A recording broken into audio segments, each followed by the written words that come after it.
Welcome back to the study with Suraj YouTube channel. दोस्तों, स्वागत है आपका अपने YouTube channel study with Suraj में। दोस्तों, आज की इस वीडियो में हम फेमिनिज़्म के बारे में पढ़ेंगे। फेमिनिज़्म को हिंदी में कहा जाता है नारीवादी विचारधारा। अब देखिएगा, यहाँ पर हम समझेंगे कि फेमिनिज़्म और इंटरनेशनल रिलेशंस का आपस में क्या रिलेशन है, क्यों हम फेमिनिज़्म को इंटरनेशनल रिलेशंस के कॉन्टेक्स्ट में पढ़ते हैं, उसके बारे में जानेंगे। तो अगर स्ट्रक्चर की बात करें तो बाकी वीडियो के तरीके से सेम ही रहेगा इसका भी स्ट्रक्चर। लर्निंग ऑब्जेक्टिव्स होंगे, then introduction, views of feminism in international relations, gender and early feminist international relation scholars, locating feminist analysis within reflectivism, types of international relations in feminism, themes, criticism, conclusion, practice question and references. Learning objectives की अगर बात करें कि हम अगर किसी चीज़ को शुरू करते हैं तो उससे पहले हमें जान लेना चाहिए कि उद्देश्य क्या है हमारा इसे पढ़ने का। अगर आप ग्रेजुएशन कर रहे हैं तो आपका उद्देश्य क्या है कि आप डिग्री लें एंड आप अपने रिस्पेक्टिव फील्ड में जाएँ, चाहे आप यूपीएससी करना चाहते हैं, एसएससी करना चाहते हैं या फिर कुछ और आप बनना चाहते हैं, टीचर वगैरह। तो आपका उद्देश्य क्रिस्टल क्लियर है, इसलिए आपने कहीं ना कहीं पॉलिटिकल साइंस ऑनर्स या BA programme, BCom honours, BCom programme etcetera जैसे कोर्सेज सिलेक्ट किए हैं। तो अब हम फेमिनिज्म इन इंटरनेशनल रिलेशंस पढ़ रहे हैं, तो अब इसका क्या उद्देश्य है, क्यों हम फेमिनिज्म को इंटरनेशनल रिलेशन में पढ़ते हैं। तो देखिएगा, जब आप इस वीडियो को कंप्लीट देख लेंगे या फिर इस पीडीएफ को पढ़ लेंगे, जो कि ऑफिशियल साइट जो एसओएल की है वहाँ पर भी अवेलेबल है, और अगर आपको डिफ़िकल्टीज़ आती है तो मैंने अपने टेलीग्राम चैनल्स पर भी अपलोड कर दी है ये पीडीएफ। तो अब देखिएगा, जब आप इस पूरी वीडियो को देख लेंगे या फिर इस पीडीएफ को पढ़ लेंगे, देन आप समझ पाएंगे फेमिनिस्ट अप्रोचेस को जो इंटरनेशनल रिलेशंस के तौर पर या कॉन्टेक्स्ट में दी गई है डिफरेंट फेमिनिस्ट के द्वारा, नारीवादी विचारधारा के विद्वानों द्वारा। Student would be understand how women are marginalise. कि हमेशा आप देखेंगे कि हिस्ट्री से लेकर अब तक कि हमेशा महिलाओं को दबाया गया, कुचला गया और उन्हें कहा गया कि आप घर का कार्य करने के लिए बने हैं, एंड पुरुषों को कहा गया कि वो बाहर जाकर कमाने के लिए बने हैं एक्सेट्रा। इन सभी बातों को जानेंगे। और ये जो चीज़ है ये तो डोमेस्टिक लेवल पर आती है कि पुरुष को बाहर जाकर कमाना होता है, महिलाओं को घर का कार्य करना होता है, ये तो डोमेस्टिक लेवल या सोसाइटियल लेवल तक आ गई। तो ये इंटरनेशनल रिलेशन या फिर इंटरनेशनल लेवल में क्या रोल प्ले करती है। अब देखिएगा, डोमेस्टिक लेवल पर ये जो है वही चीज़ जाकर इंटरनेशनल लेवल पर मिलेगी, मतलब कि बहुत सारी नदियाँ मिलकर कहाँ जाती है, समुद्र में जाती है। तो अलग अलग देशों का जो डोमेस्टिक प्रॉब्लम है वो आगे आकर इंटरनेशनल प्रॉब्लम बन जाएगी। तो उसी तरीके से इंटरनेशनल जो प्रॉब्लम बनी है वुमेन मार्जिनलाइजेशन, उसके बारे में चर्चा करेंगे। Then foreign and military policy making, कि भाई हमेशा से देखा गया है कि जितने भी निर्णय लिए जाते हैं या फिर कोई भी फॉरेन पॉलिसी बनानी हो या मिलिट्री हो, उसमें हमेशा हमें एक चीज़ दिखाई देती है, वो है पुरुष प्रधानता। हमेशा हमें पुरुषों की संख्या अधिक दिखाई देती है, अधिक यानी कि इतनी अधिक कि वहाँ पर महिलाएं न के बराबर होती है। तो उनके बारे में समझेंगे कि इंटरनेशनल लेवल में भी ये किस तरीके से देखा जाता है। एंड देन जेंडर स्टेरियोटाइपिंग, मतलब कि लाइक जेंडर या फिर लिंग को लेकर पहले से ही पूर्वानुमान कि किस तरीके से अगर ये एक महिला है या फिर गर्ल चाइल्ड है तो इसको क्या करना है, अगर बॉय है तो इसे क्या करना है etcetera. People always say that boy do not cry etcetera. So इन्हीं बातों पर हम अपना ध्यान आकर्षित करेंगे। इंट्रोडक्शन के साथ अगर स्टार्ट करें तो देखिएगा, जो फेमिनिज़्म है इंटरनेशनल रिलेशन के कॉन्टेक्स्ट में वो ज़्यादा पुराना नहीं है। ज़्यादा पुराना इन द सेंस कि 1980 में ही फेमिनिज़्म को इंटरनेशनल रिलेशंस के साथ जोड़कर पढ़ा गया। उससे पहले ये एक विचारधारा थी, इसे अलग अलग विचारधारा में जोड़कर देखा गया, लेकिन इंटरनेशनल रिलेशंस में इसे 1980 के दशक में जोड़कर देखा गया। As the post-Cold War period opened up a whole range of new issues and new ways of thinking, some of the major theoretical assumptions of mainstream IR theories on the state, power, national security, war, peace, diplomacy, etc.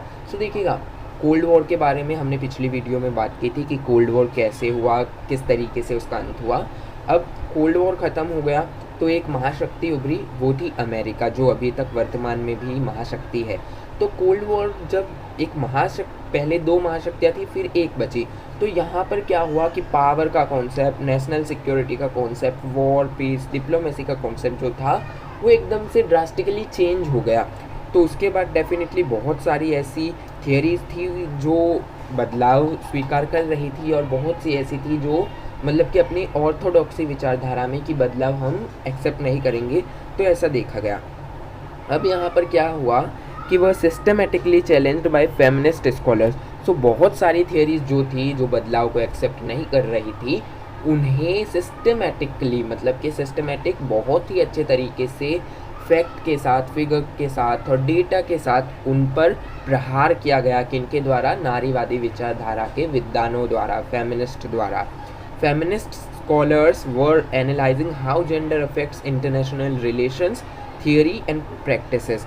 So feminist जो थे, जो नारीवादी विचारधारा को मानने वाले व्यक्ति थे, जो विद्वान थे, उन्होंने पूरा मतलब कि पढ़ा कि किस तरीके से एक फेमिनिज़म है वो कहीं ना कहीं जेंडर अफेक्ट है, वो इंटरनेशनल रिलेशन, थियरी और प्रैक्टिस को अफेक्ट करता है, किस तरीके से इंटरनेशनल रिलेशंस को प्रभावित करता है।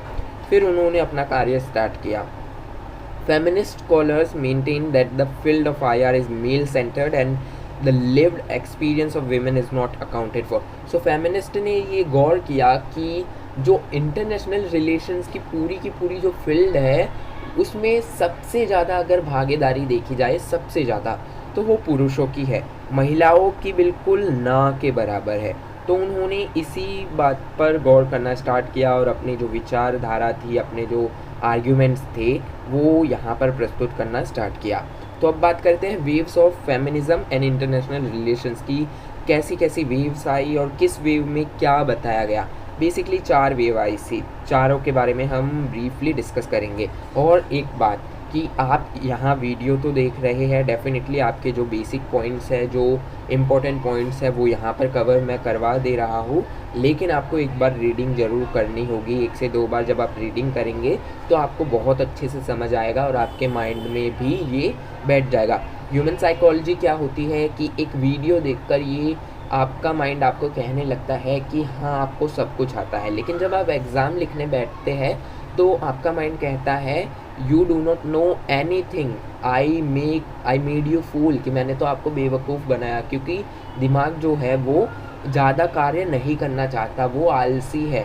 हमें इसे एक्टिव रखना होगा। एक्टिव कैसे रखेंगे? हमें इसे काम में लगाना होगा कि नहीं भाई तो काम कर, फिर इसे रिवॉर्ड दीजिएगा कि अगर लाइक एक लेवल सेट कर लीजिएगा कि आपने मान लीजिएगा 20 पेजेस पढ़ने हैं आपको इस दिन, एक दिन में, तो आप बोलिए अपने माइंड को कि आज 20 पेजेस अगर पढ़ लेते हैं तो आपको आपका जो फेवरेट गेम हो वो खेलेंगे, आप कहीं बाहर जाएंगे घूमने एक्सेट्रा, वो रिवॉर्ड दीजिए, और अगर ना करें तो पनिशमेंट भी दीजिएगा। ओके, तो अब हम बात करते हैं डिफरेंट वेव्स की। So feminism is a movement for the social, economical and political equality of the sexes. So देखिएगा फेमिनिज़म क्या था, एक मूवमेंट था सामाजिक, आर्थिक, राजनीतिक इक्वलिटी के लिए, कि भाई ये जो पुरुषों में और महिलाओं में जो भेदभाव किया जाता है वो भेदभाव ना हो। तो फेमिनिस्ट नारीवादी विचारधारा के लोगों ने एक मूवमेंट चलाया जिसमें उन्होंने कहा कि पुरुषों के बराबर महिलाओं को भी सम्मान और समान जो पॉलिसी मेकिंग में हिस्सेदारी है वो मिलनी चाहिए और उन्हें कम ना माना जाए। It is not just about women, और ये सिर्फ महिलाओं के लिए ही नहीं था। बहुत से फेमिनिस्ट ऐसे भी थे जिनका ये मानना था कि जो लाइक समान अधिकार है या फिर समान जगह पर रिजर्वेशन है वो सिर्फ महिलाओं को ही ना दिया जाए, मतलब कि इक्वलिटी होनी चाहिए, समानता होनी चाहिए कि अगर 50 पुरुष है तो 50 महिलाएं भी होनी चाहिए, ऐसा उनका मानना था ज़्यादातर फेमिनिस्ट्स का। The modern feminist movement can be divided into 4 waves. तो 4 वेव में हम डिवाइड करते हैं। वेव का मतलब क्या होता है कि समुद्र की लहरें नहीं है, अलग अलग स्टेजेस है कि स्टेज 1 कैसे था, स्टेज 2 में क्या हुआ, स्टेज 3 में क्या हुआ, किस तरीके से ये जो फेमिनिज्म का कॉन्सेप्ट है वो धीरे धीरे समय के अनुसार डेवलप होता गया, उस पर हम बात करेंगे। The first wave started in the 19th century through the early 20th century and they were mainly concerned with voting right, education, access to public offices etcetera. तो पहली वेव जो हुई थी वो 1890 से लाइक 1940 के बीच में हुई थी, 1920 के 1940 के बीच में, मतलब 1940 तक चली थी, लेकिन पहली वेव को बताया जाता है 1890 से 1920 तक। तो ये जो 19th सेंचुरी के लास्ट से 20th सेंचुरी के स्टार्टिंग तक चली थी फर्स्ट वेव। और उसमें जो फेमिनिस्ट थे उन्होंने मुद्दे कौन से उठाए थे? उस वक्त क्या था कि महिलाओं को एजुकेशन, वोटिंग राइट और जो पब्लिक ऑफिसेस का एक्सेस था वो नहीं दिया जाता था। महिलाओं को वोटिंग का अधिकार नहीं था, वो मत देने नहीं जा सकती थी, एंड डिसीजन मेकिंग में हिस्सा नहीं ले पाती थी, शिक्षा को नहीं ग्रहण कर पाती थी। तो फिर जो उस समय के फर्स्ट वेव के जो फेमिनिस्ट थे उन्होंने इसी पर दबाव दिया कि महिलाओं को कहीं ना कहीं वोटिंग का अधिकार मिलना चाहिए, उन्हें एजुकेशन मिलनी चाहिए, उन्हें पब्लिक ऑफिसेज में एंटर होना चाहिए, मतलब कि जो पब्लिक ऑफिसेज इन द सरकारी नौकरियों में उन्हें होना चाहिए, उन्हें कहीं ना कहीं राजनीतिक कार्यों में हिस्सा लेना चाहिए, एट्सेट्रा पर बल दिया था। So let's now talk about the second wave of feminism. So second wave जो फेमिनिज्म की थी वो 1960 के दशक में शुरू हुई, जिसमें जो फेमिनिस्ट थे उनका मानना ये था कि जो पर्सनल है वो पॉलिटिकल है। मतलब कि हमेशा गवर्नमेंट कहती है कि जो घरेलू मामले होते हैं लोगों के वो पर्सनल मामले होते हैं और उसमें इंटरफेयर नहीं करते, ये कहा जाता था। लेकिन जो उस समय के सेकेंड वेव के फेमिनिज्म थे 1960 के दशक के, उन्होंने कहा कि जब बात आती है सेक्स की, चाइल्ड केयर की, बर्थ कंट्रोल की, डोमेस्टिक लेबर की, तो ये माना जाता है कि ये प्राइवेट मैटर है। लेकिन एक फैक्ट ये भी है कि इन प्राइवेट मैटर्स को हैंडल करने के लिए कहीं ना कहीं गवर्नमेंट इंटरफेरेंस होती है। मान लीजिएगा कि एक पति पत्नी है, उन दोनों के बीच झगड़ा हुआ, अब उन दोनों के बीच झगड़ा इतना बढ़ गया कि दोनों डाइवोर्स तक जा रहे हैं, वो कहीं ना कहीं कोर्ट जाएंगे, इंस्टीट्यूशनलाइज्ड हो गया, दोनों का पर्सनल मैटर था वो इंस्टीट्यूशनलाइज्ड हो गया। सो इसीलिए उन्होंने कहा कि जो पर्सनल है वो पॉलिटिकल है। तो इन्होंने इस पर ज़्यादा जोर दिया और इसमें उन्होंने कहा कि यहाँ पर जब बात जाती है इंस्टीट्यूशंस तक, तो इंस्टीट्यूशंस हमेशा सपोर्ट करते हैं पुरुषों को और विमेंस को इक्वलिटी नहीं मिलती और फाइट नहीं कर पाती विमेंस एट्सेट्रा, यहाँ पर इन्होंने चर्चा की। The third wave begin in 1990s। तो जो तीसरी वेव थी या फिर तीसरी लहर जो थी फेमिनिज्म की, नारीवादी विचारधारा की, वो 1990 में आई। 1990 में क्या हुआ? It is both a continuation of the second wave. So इसमें क्या था कि सेकेंड वेव तो चल ही रही थी, साथ ही साथ उसके साथ एक तीसरी वेव भी आ गई। And a response to its perceived failure, it focused on the plurality of voice, differences and acknowledged intersectionality on the basis of color, race, post-colonial experience etc. तो इसने कहा कि जो 1990 के दशक में जो तीसरी लहर आई, इसने फोकस किया कि सभी को बराबर अधिकार मिलने चाहिए, किसी के साथ भी अन्याय नहीं होना चाहिए, चाहे वो पुरुष है या फिर महिला है, सभी को बराबर अधिकार मिलना चाहिए, चाहे वो कलर के आधार पर हो, रेस के आधार पर। पोस्ट कॉलोनियल आप जानते हैं कि पहले कॉलोनीज हुआ करती थी, तो फिर उन्हें दबाया गया था अदर कंट्रीज़ द्वारा, जैसे कि ब्रिटेन, यूएसए, जापान एट्सेट्रा के द्वारा। तो उन्होंने कहा कि जो दबी कुचली कंट्री है उन्हें भी आगे बढ़ने का एक मौका दिया जाना चाहिए। एंड लास्टली जो फोर्थ वन थी वो आई लगभग आई थिंक 2008 तक वो चलती रही, 2008 में ज़्यादा डेवलप हुई। So is a recent development that has been ushered in since 2008 से, जब इंटरनेट का ज़्यादा फैलाव हुआ दुनिया में, लोगों ने इंटरनेट को बड़ी मात्रा में यूज़ करना स्टार्ट किया। तो यहाँ पर क्या हुआ, इन्होंने इंटरनेट की सहायता से अपनी जो थिंकिंग थी, अपनी जो विचारधारा थी कि महिलाओं को किस तरीके से दबाया जाता है, किस तरीके से महिलाओं के साथ भेदभाव होता है, वो सब इंटरनेट या सोशल मीडिया की सहायता से दुनिया में अपना जो विचारधारा थी वो फैलाई, जिसमें अरब स्प्रिंग का नाम आता है कि अरब स्प्रिंग में महिलाओं के साथ किस तरीके से भेदभाव होता है एट्सेट्रा, अरब जो कंट्रीज़ है वहाँ पर। और ये कौन सी ऐप्स या सोशल मीडिया की सहायता से, जो ट्विटर है, जो फेसबुक है, वहाँ पर आपको अलग अलग फेमिनिस्ट मिलेंगे जो आज भी बहुत से ऐसे मुद्दे हैं जो महिलाओं से रिलेटेड है, उन्हें कहीं ना कहीं उठाते हुए दिखते हैं। देन अब बात करते हैं gender and early feminist international relation scholars. So gender is a social constructed category where men and women are attributed to masculine and feminine characteristics respectively. So अब यहाँ पर क्या कहते हैं बटलर 1990 में अपनी पुस्तक में कि ये जो जेंडर है, ये जो लिंग है, वो क्या है, ये बनाया गया है समाज के द्वारा। ये जो जेंडर इनइक्वलिटी है ये नहीं है। मानव तो सभी समान पैदा होते हैं, लेकिन तो पुरुष है तो महिला है, ये समाज के द्वारा बनाया गया है। आपने हमेशा से देखा होगा कि एक लड़के को हमेशा से कहा जाता है कि लड़का स्ट्रांग होता है, लड़के रोते नहीं है, लड़कों को बाहर काम करने के लिए जाना पड़ता है, पूरे ही घर की जो कमाने की रिस्पॉन्सिबिलिटी है, घर को चलाने की रिस्पॉन्सिबिलिटी है, वो लड़कों के कंधे पर है। लड़कों को डिफरेंस कर दिया लड़कियों से। अब लड़कियों को ये बताया जाता है लड़कियां कमज़ोर होती है, लड़कियों को बाहर नहीं जाना चाहिए, लड़कियां घर में कार्य करने के लिए बनी हैं, एट्सेट्रा। तो इसी पर प्रहार करते हुए बटलर ने कहा 1990 में कि भाई ये जो जेंडर है ना, कि ये लड़की है, ये लड़का है, ये तो सोसाइटी, समाज के द्वारा डेवलप की गई एक टर्म है, नहीं तो जेंडर जैसी कोई बात ही नहीं है यहाँ पर दुनिया में।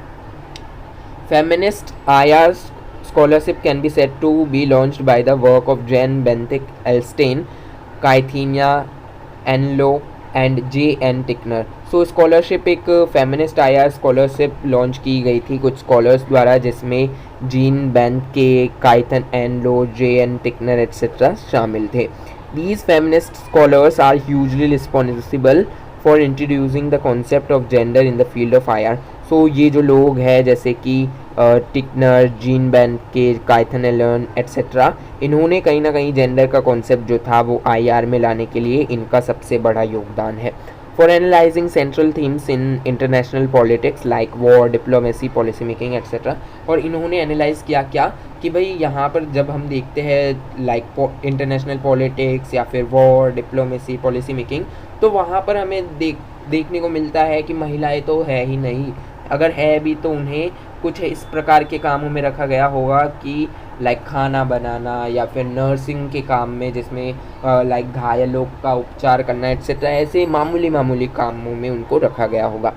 Gene Bethke Elshtain, she is one of the foremost feminist in IR scholars.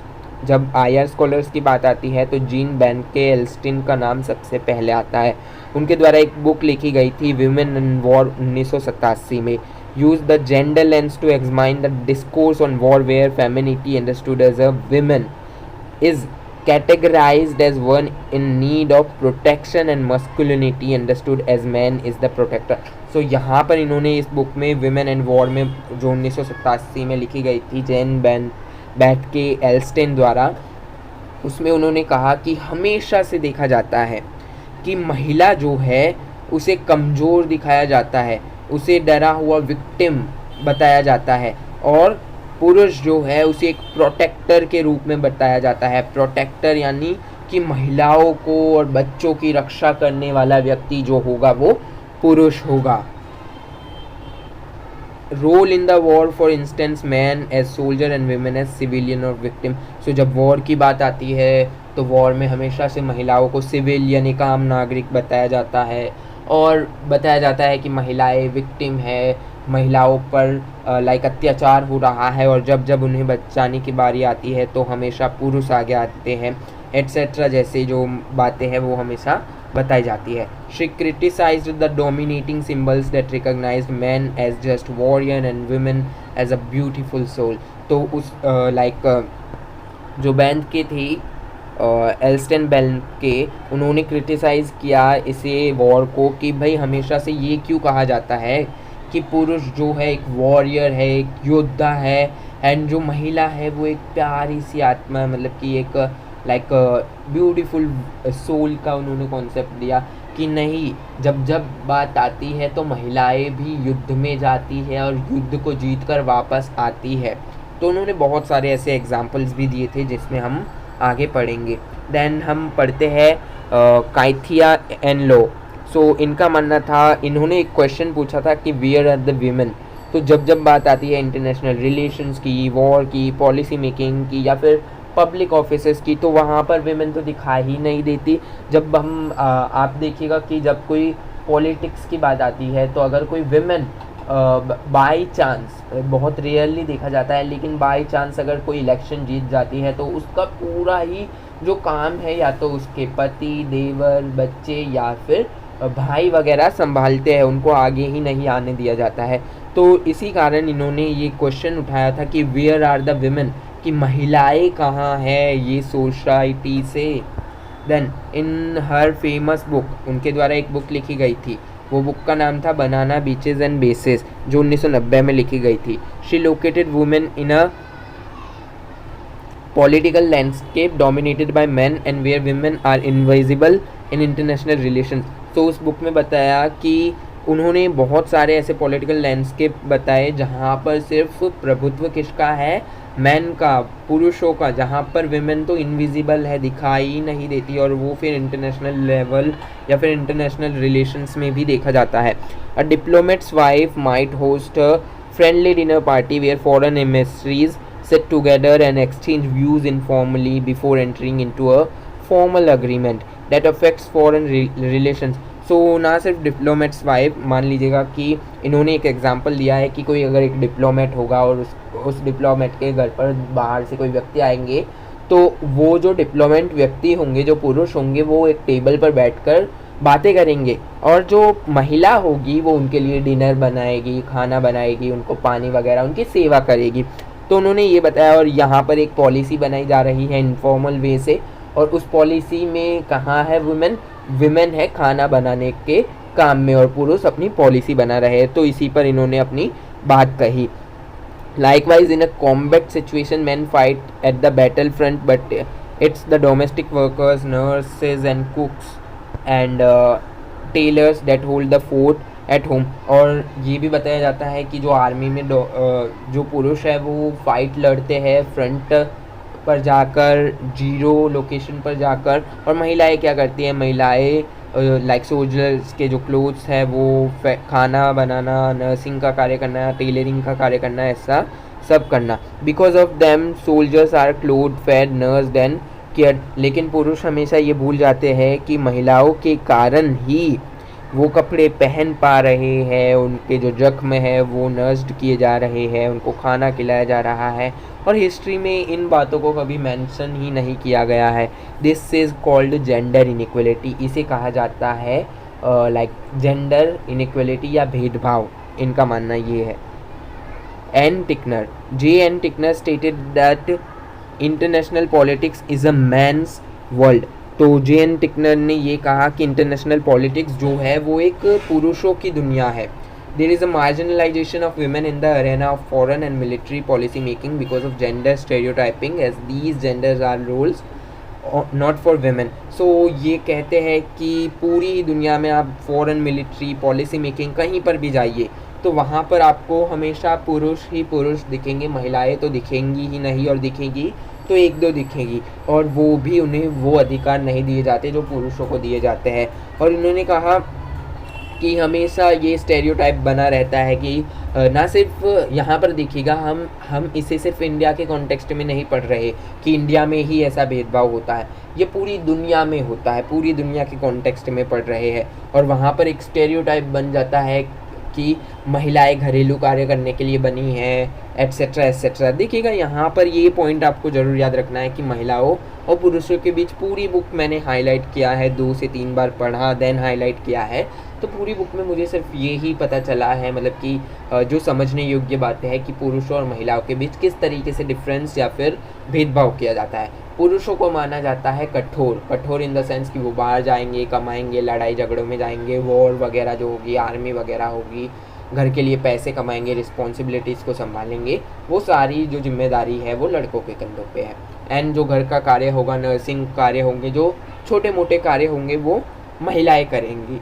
ये बात यहाँ पर समझने को आपको मिलती है। Okay, then these activities are largely conducted by men, and such as any discipline studying them in bound to be primarily about men masculinities। वही बात कि हमेशा से पुरुषों को जो कठोर कार्य होते हैं, कमाने जाना बाहर, मिलिट्री ज्वाइन करना, पॉलिसी मेकिंग एट्सेट्रा, वो पुरुष ही करते हैं, और उसे लाइक मस्कुलिनिटी ताकत के साथ जोड़कर देखा जाता है, और कहा जाता है कि महिलाओं के पास ताकत नहीं है। Then Tickner is now known for her critique of Morgenthau's principle of political realism by showing that there is a masculine bias. So Tickner एक बहुत बड़ी क्रिटिक है किसकी, मॉर्गनथाउ के प्रिंसिपल की, जो रियलिज्म का दिया गया था कि मस्कुलिनिटी का ब्यास होता है, मतलब कि भेदभाव होता है. To sum up her arguments she stated that objectivity is culturally defined as associated with masculinity. National interest is multidimensional, so it cannot be defined solely in terms of power defined as dominance, privilege, masculinity, ignoring the possibility of collective empowerment. All political actions has moral significances. There can be common moral ground which could become the basis for conflict resolution and denies the validity of autonomy since it is associated with masculinity and is constructing a worldview that exclude concerns and contributed of women. So Tickner ने क्या कहा था मॉर्गनथाउस के जो critic किया था या argument की थी उनसे, तो उसमें कहा गया था कि हमेशा से ये देखा जाता है कि पुरुष ही आगे है जब पावर का कॉन्सेप्ट आता है, पॉलिसी मेकिंग का या फिर पावर डिफाइन का. हमेशा ऐसा क्यों नहीं जोड़कर देखा जाता कि पुरुष और महिला दोनों का ही हिस्सा है. अगर कोई सक्सेसफुल हुआ है तो उसमें सिर्फ ना एक पुरुष का है और ना ही सिर्फ महिला का, दोनों का ही हिस्सा बराबर है. दोनों को ही साथ जोड़कर देखो तो तब सच्चाई में सशक्तिकरण होगा, एम्पावरमेंट होगा. तो यही इन्होंने अपनी जो क्रिटिसिज्म थी वो दिया. अब locating feminism analysis within reflectivism. Feminist scholars enriched the discipline of IR by expanding its subject of study and have started to take gender seriously. So feminist ने gender को seriously लेना start किया and अपना जो feminist study थी उसे और आगे बढ़ा.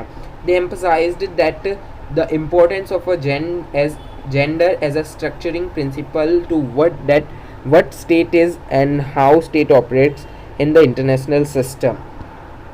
All along the first great debate between idealism and realism and the second debate or the inter-paradigm debate between realism and neo-realism in the IR discourse, there have been no accounts of women's experience in their theorization of international relations.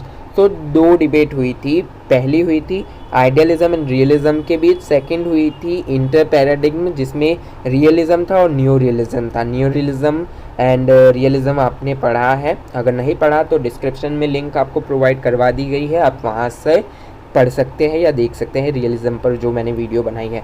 There have been no accounts of women. So इन दोनों ही debates में देखा गया है कि दोनों debate अलग अलग मुद्दों पर तो हुई, लेकिन वहाँ पर कहीं पर भी महिलाओं का जो जिक्र है वो नहीं हुआ.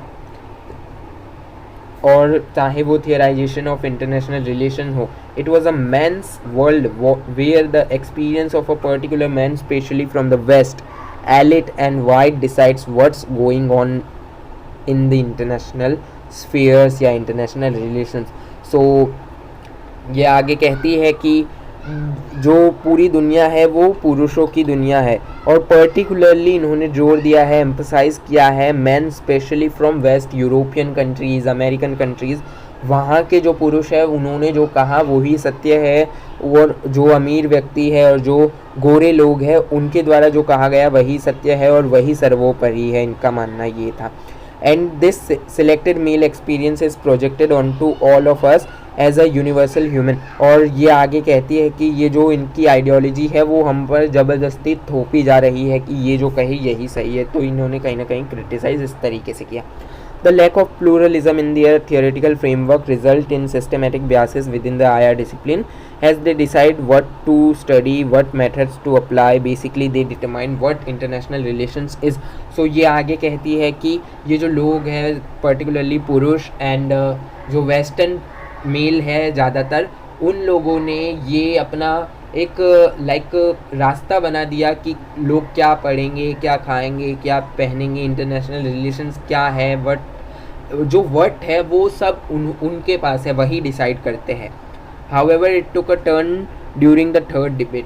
हाउएवर फिर यहाँ पर सभी ने मुद्दे उठाने शुरू किए. तो थर्ड डिबेट जब हुई तो as they were challenge in their knowledge and methods, तो नॉलेज एंड मेथड के दौरान इसको चैलेंज किया गया. और post modernist and feminist criticise their intellectual traditions. Their efforts was to make IR discipline reevaluate, कि भाई आईआर जो डिसिप्लिन है उसे रीवैल्यूएट करो, इसे रीविज़िट करो क्रिटिकली और हिस्टोरिकली, इसे रीविज़िट करो। War, diplomacy, nation state policy making, इन सभी को एक अगेन से जेंडर सेंसिटिविटी से देखो कि अब इसमें महिलाओं का भी क्या हिस्सा था एट्सेट्रा, इसमें चर्चा हुई। ऑल्दो डिस्पाइट दिस एफर्ट्स, इन सभी एफर्ट्स के बाद भी IR to revisit history of the field with the tools of today, women, gender and feminism still go missing। so आज भी कहीं ना कहीं इन्होंने बहुत प्रयास किए कि कहीं ना कहीं महिलाओं का जो भाग था, जो भागीदारी थी, उसे भी सामने लाना चाहिए, लेकिन आज भी कहीं ना कहीं वो नहीं देखा जाता जो महिलाओं की भागीदारी है। Rightly this third debate is between rationalism and reflectivism. So ये जो तीसरी डिबेट थी वो किसके बीच थी? Rationalism and reflectivism. ये तीनों डिबेट जिन के बीच थी वो आपको याद रखना है, क्योंकि एमसीक्यू बन सकता है। 28 से आपके एमसीक्यूज स्टार्ट हो रहे हैं 28 जून से। Okay, so reflective approaches focus on inter subjective meaning and acknowledge. So reflective approaches किस पर फोकस करती है? Inter subjective meanings and knowledge पर। Feminist IR scholarship as a reflectivist approach emphasized on how social meanings such as masculinity and femininity are interpreted and engaged।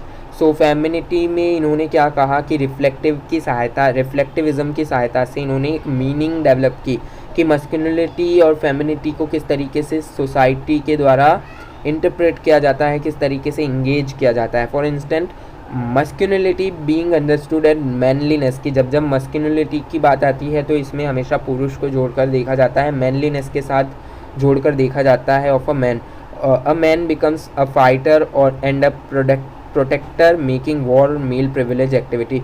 एक जो पुरुष है वो क्या बनता है? एक फाइटर, एक योद्धा बनता है, अपने परिवार, अपने देश, अपने समाज का जो प्रोटेक्टर है वो बनता है, और जो लड़ाई होती है, युद्ध होते हैं, उसमें लाइक पुरुषों की ही भूमिका होती है।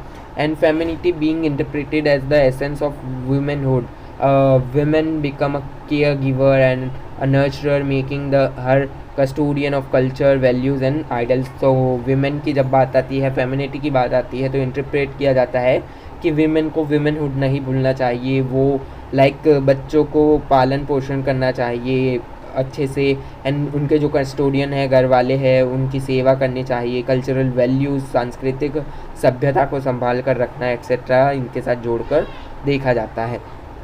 Then types of international relations in feminism.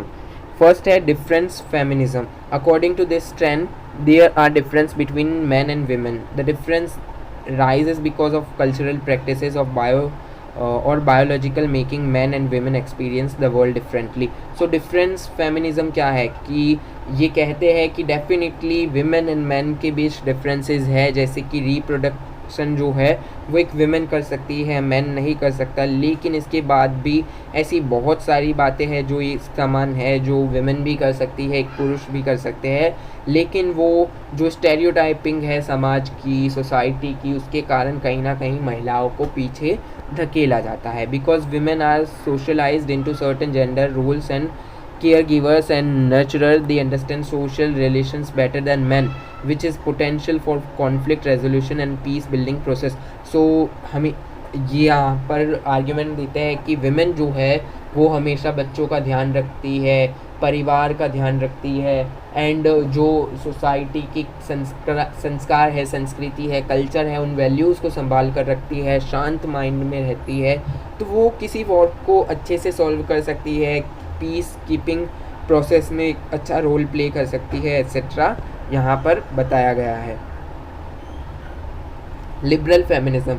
अब लिबरल फेमिनिज्म क्या कहते हैं कि ये जो स्टेरियोटाइप्स बने हुए हैं सोसाइटीज़ में कि भाई ये जो पुरुष है वो क्या कार्य करेंगे, महिलाएं क्या कार्य करेंगी, ये जो बांट रखा है उनके बीच वो हटना चाहिए, और महिलाओं को भी पुरुषों वाले काम करने देने चाहिए, और लाइक महिलाओं को शिक्षा, जॉब देनी चाहिए, मिलिट्री में, इकोनॉमी में उन्हें गिनना चाहिए, पीस नेगोशिएटर, पॉलिसी मेकिंग में उन्हें लाना चाहिए एक्सेट्रा पर चर्चा करते हैं लिबरल फेमिनिज्म के लोग। Then postmodern feminism, it reject the existence of a universal women category. So ये रिजेक्ट ही कर देते हैं कि कहीं पर यूनिवर्सल विमेन कैटेगरी है। Women are products of specific social and cultural relations, कि विमेंस क्या है, एक प्रोडक्ट है specific social and cultural relations का, आइडियोलॉजी का। व्हाट इज़ कंसिडर मस्कुलिन और feminine, is culturally constructed through language, symbols and stories such as gender is not stable or fixed category which can be used or analyzed international relation. So ये कहते हैं post modern जो feminism है वो कहते हैं कि ये जो विमेन और मैन के बीच जो डिफरेंस है वो सिर्फ सोसाइटी द्वारा बनाया गया है, चाहे वो लैंग्वेज के द्वारा है, स्टोरीज़ जो बताई जाती है कि विमेन ऐसे होती है, विमेन घर का कार्य करती है एट्सेट्रा, वो सारी स्टोरीज़ के कारण विमेन एंड मैन के बीच डिफरेंसेस किया गया है। अब थीम की बात करते हैं। Despite the different approaches, feminist scholars want to rewrite IR history and redefine some of the core concepts in the field of encompasses the history and experience of not only the women but also the marginalized section. So जो feminist है वो history को rewrite करना चाहते हैं और इसमें जो महिलाओं की भागीदारी है उसे वापस लाना चाहते हैं, ना सिर्फ महिलाओं की बल्कि जो दबे कुचले लोग थे उनकी भी भागीदारी को सामने लाना चाहते हैं। अब बात करते हैं स्टेट एंड पावर की। स्टेट और पावर में महिलाओं की स्थिति कहाँ है? According to feminist scholars, since the state has most men in its decision-making body, military industry, policy makers, diplomats, corporate sector, etc., the state is a gendered institution. तो ये जो फेमिनिस्ट है वो कहते हैं कि ज़्यादातर जो स्टेट की एक्टिविटी है वो मैन के हाथों में, चाहे मिलिट्री हो, पॉलिसी मेकिंग हो, डिसीजन मेकिंग हो, कॉर्पोरेट सेक्टर हो, डिप्लोमेटिक सेक्टर हो, उस सभी में देखा जाता है कि पुरुष की प्रधानता है। तो इसलिए ये कहते हैं कि स्टेट जो है वो एक जेंडर्ड इंस्टीट्यूशन है जहाँ पर पुरुषों की प्रधानता बहुत बड़ी संख्या में है। It is masculine in nature where women are invisible. ये एक ऐसी व्यवस्था बनाई गई है जहाँ पर मैन ही मैन है और जो महिलाएं हैं वो इनविजिबल है, अदृश्य है, दिखाई ही नहीं देती। To the state and are excluded from state craft. The state is not gender neutral and it affects women in different ways from man through family laws.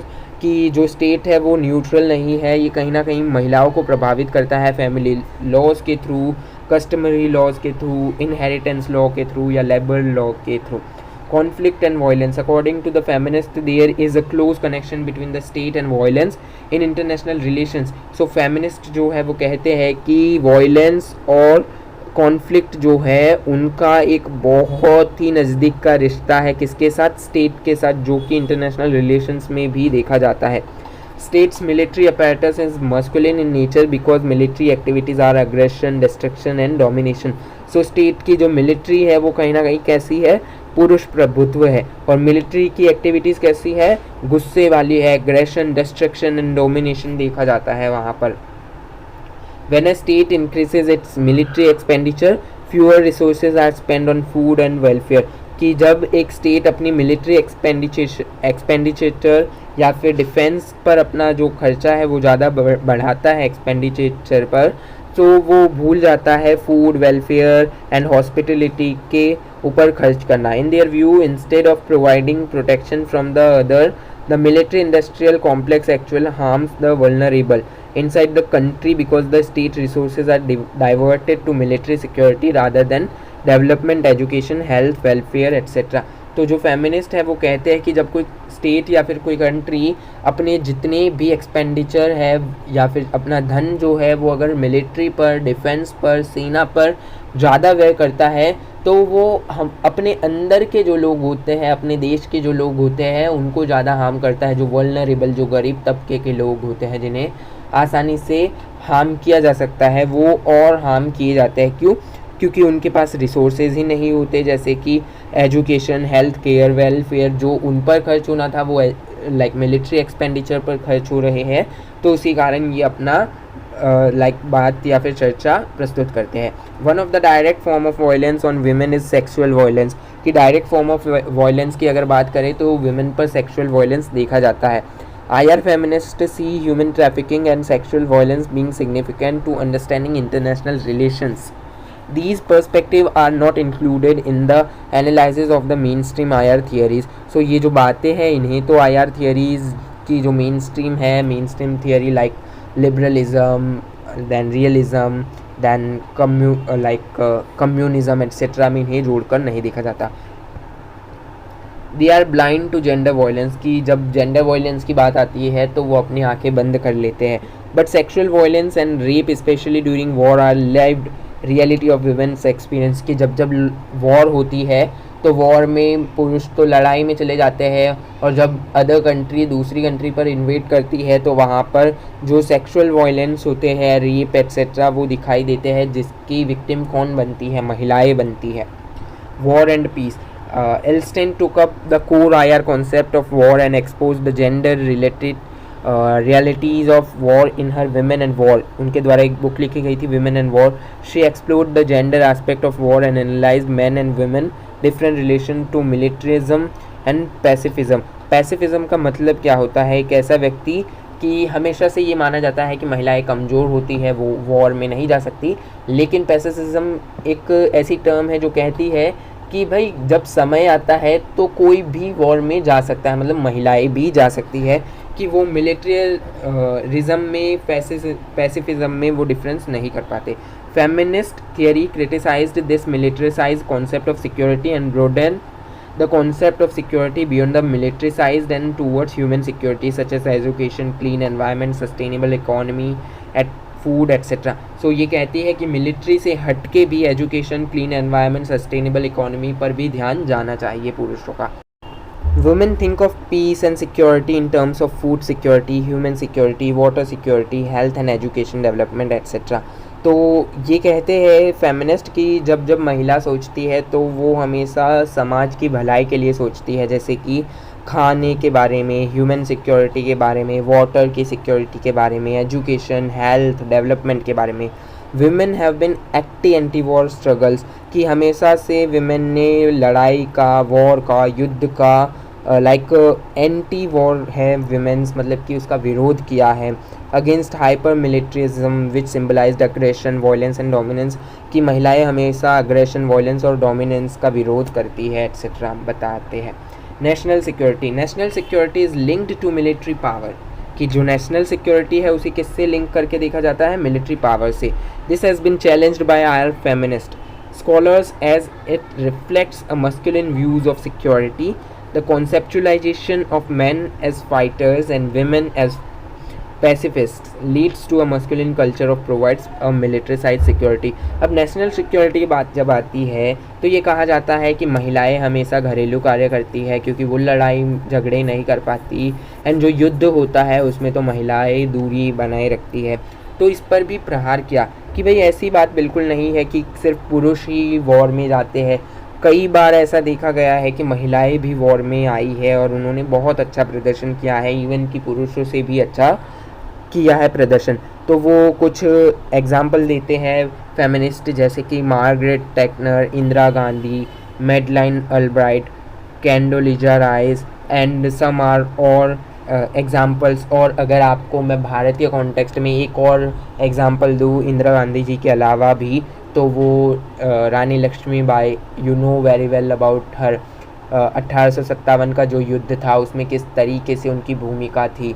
सो ऐसे बहुत सारे महिलाएं हैं जिन्होंने वॉर में भी बहुत अच्छा प्रदर्शन किया है, तो इन्होंने यही बात यहाँ पर प्रस्तुत की। Identity and construction of knowledge, feminist are working on various issues or areas of gender, sexuality and sexual identities. The identity of a body as a man and women is a social construct, कि जो एक body का construction है women and man का, वो एक societal construction है कि सोसाइटी ने अपने विचार, अपने लैंग्वेज, अपने स्टोरी की सहायता से ये जेंडर इनइक्वलिटी जो है वो डेवलप की है। It is a cultural interpretation of our biological body. Feminists are also critical of the Western conceptualization of nation state building. So feminist ने nation state का जो concept था उस पर भी प्रहार किया है। ये कहते हैं कि जब वेस्ट वालियन हिस्ट्री को पढ़ते हैं तो वहाँ पर हमें विमेन का जो एक्सपीरियंस है वो देखने को ही नहीं मिलता। विमेन को तो दूर दूर तक इन्होंने हिस्सेदारी ही नहीं दी। Institutions and world order, there is a growing number of feminist literature exposing the unequal gender relations where women work is usually unpaid. तो ये यहाँ पर बात करते हैं, ये पूरा पैराग्राफ आप पढ़ लीजिएगा।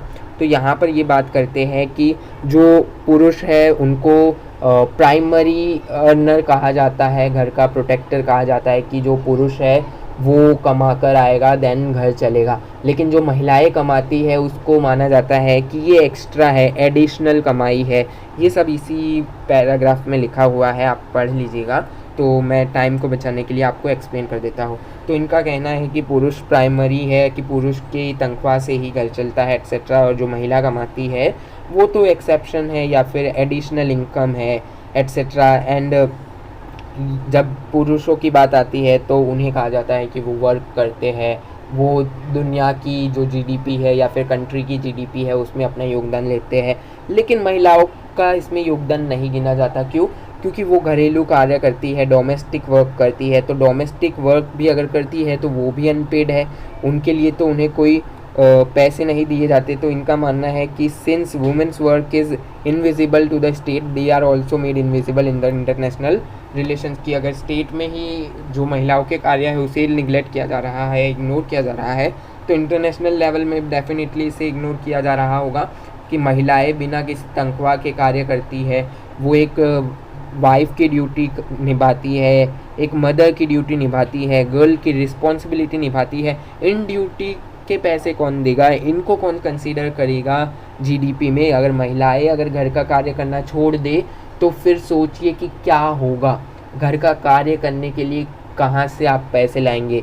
ओके, सो इन सभी बातों के ऊपर ये अपना ध्यान आकर्षित करते हैं। अब inequality and justice, inequality such as division of power, wages, jobs, wealth and inheritance are so normalise.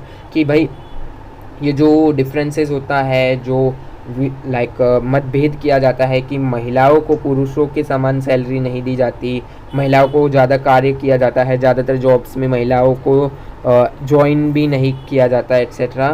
तो इन पर इन्होंने कहा कि ये इनजस्टिस है, जो इनइक्वलिटी है जो हो रही है।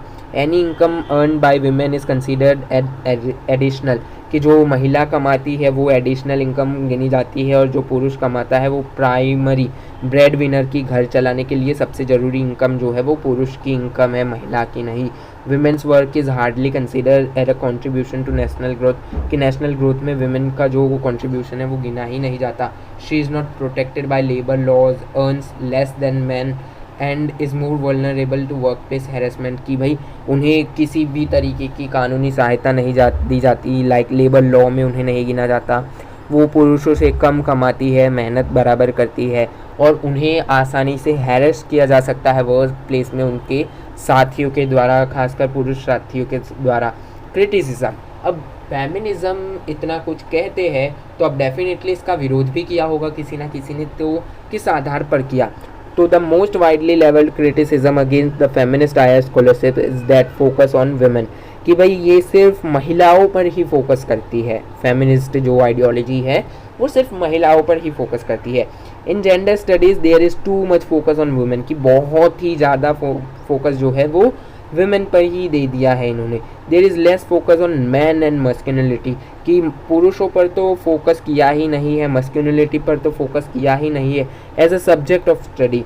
The argument is that equal attention can be paid, की बराबर अटेंशन दोनों को देते तो आप अच्छे से समझ पाते इस मतभेद को, डिस्क्रिमिनेशन को।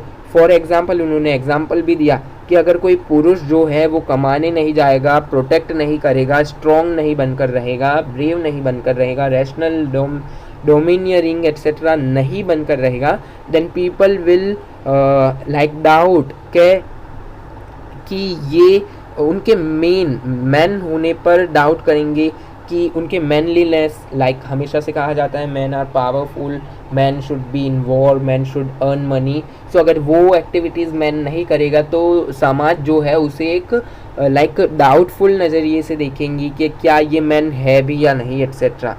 So and the another criticism against the feminist IR scholars is that while offering important insights they have failed to construct theory of their own, कि उन्होंने एक पर्टिकुलर थियरी नहीं बनाई, उन्होंने अलग अलग टुकड़े बनाए हैं। Feminist analyse of international relations largely considered as a meta theory since they do not have grand theory about international politics and traditional IR theories like liberalism and realism. The immediate response from the feminist community was that it was not possible to reduce multiple realities into a single theory। तो जो feminist हैं उन्होंने कहा कि ये तो impossible था कि एक ही थियोरी में इन सभी बातों को जोड़कर देखा जाए। Feminist IR scholars are also challenged by the assumption of universal category of women, कि भाई वेमेन की कहीं ना कहीं एक यूनिवर्सल कैटेगरी है, वुमेन्स एक्सपीरियंस आर डिफरेंट, कि पुरुषों के मुकाबले वुमेन्स के एक्सपीरियंस अलग है। Okay, it differs from society to society, की सोसाइटी से सोसाइटी में ये डिफरेंट होते हैं कि कहीं पर अगर कोई अमीर महिला है तो वो गरीब महिला को वंचित करेगी, गरीब महिला को दबाएगी। तो ये बातें भी तो यहाँ पर जोड़ो, इन्होंने ये बात यहाँ पर कही। Experience of western women is in deep contrast to women situated in the third world country, कि इन्होंने कहीं ना कहीं वेस्टर्न वुमेन है उन्हीं के एक्सपीरियंसेस पे अपनी जो विचारधारा है, आइडियोलॉजीज दी, लेकिन थर्ड वर्ल्ड कंट्रीज़ पर भी तो ध्यान दीजिए, इनका ये कहना था। Feminist analysis of international relations help us to rethink and revisit some of the cover या फिर core concepts in the field of IR which are taken for granted। जो feminist analysis है international relations की, वो हमें कहीं ना कहीं revisit करने पर मजबूर करती है हिस्ट्री, पॉलिसी मेकिंग और बहुत सारे अदर कॉन्सेप्ट्स में, जहाँ पर हमें ये कंसिडर करना होगा कि महिलाओं की कितनी भागीदारी थी, पुरुषों की कितनी भागीदारी थी, और उन सब को कंसिडर कर एक नई हिस्ट्री रीराइट करनी होगी। Gender as a category of analyse, कि अब ये जेंडर जो है वो एक एनालिसिस के कैटेगरी में आ चुका है। सो हमने ये चैप्टर या फिर कहे ये पॉइंट जो था, टॉपिक जो था, कवर कर लिया है। और 2 क्वेश्चन है, critically evaluate IR theories from feminist perspective, कि फेमिनिस्ट पर्सपेक्टिव से क्रिटिकली इसको इवेल्युएट कीजिएगा, इसका आंसर लिखिएगा। Discuss various issues of feminism in IR, तो इन दोनों क्वेश्चन को आप अच्छे से कर पाएंगे। ये कुछ है लाइक रेफरेंसेस बुक्स है जो आप पढ़ सकते हैं। अगर आपको और ज़्यादा नॉलेज चाहिए तो आज के लिए इतना ही, मिलते हैं नेक्स्ट वीडियो में जिसमें हम कंस्ट्रक्टिविज्म के बारे में पढ़ेंगे। धन्यवाद।